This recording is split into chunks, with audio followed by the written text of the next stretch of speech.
Jusqu'ici, cette information n'était pas accessible au grand public. Notre rédaction l'a eu grâce à une source qui dit s'inquiéter de l'avenir des 48 enfants qui étaient dans l'académie de football Antonio Soare.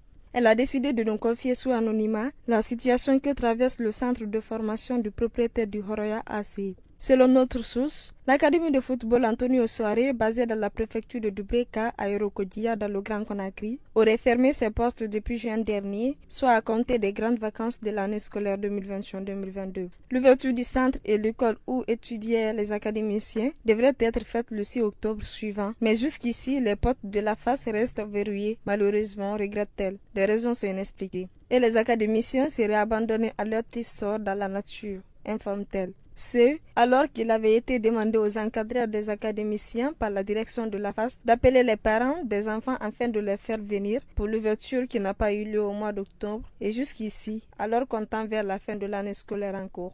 Les enfants sont tout de même venus, mais ils n'ont pas été reçus même une fois au centre pour le compte de l'exercice scolaire 2022-2023, ajoute notre informateur. Certains enfants sont répartis dans leurs familles, d'autres qui viennent de Lyon comme Jérécouré sont chez leurs camarades de la face entre Dubreka et Conakry sans être en situation de classe, nous apprend-il. La même source indique que le directeur du centre, Alexandre Girin, qui toucherait un salaire de 10 000 $ mensuels, avait démissionné en novembre 2022 en raison du fait que l'ouverture n'avait pas eu lieu et que rien ne justifiait officiellement cela. Un Guinéen du nom d'Abdoulaye Silla, dit Ablo, que le directeur avait présenté à tous à Afas comme son assistant, a également jeté l'éponge pour la même raison.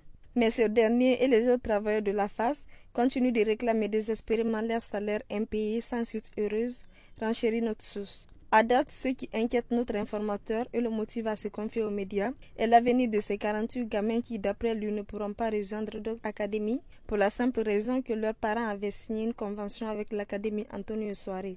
Celle-ci est comme si un parent décidait de donner la paternité de son enfant à quelqu'un d'autre pour X ou Y raison. Donc, pour toute autre destination pour ces enfants, il faudra avoir l'autorisation au préalable de l'Académie de football Antonio Soare. Parmi les 48 enfants de l'Académie Antonio Soare, il y a des candidats au BEPC et au baccalauréat qui ne pourront pas faire ces examens nationaux en raison du fait que l'école de leur centre de formation en football et où ils étudient également n'a pas ouvert ses portes cette année, à en croire notre source. A préciser que toutes nos tentatives auprès de la FAS pour savoir le fond de cette situation sont restées vaines.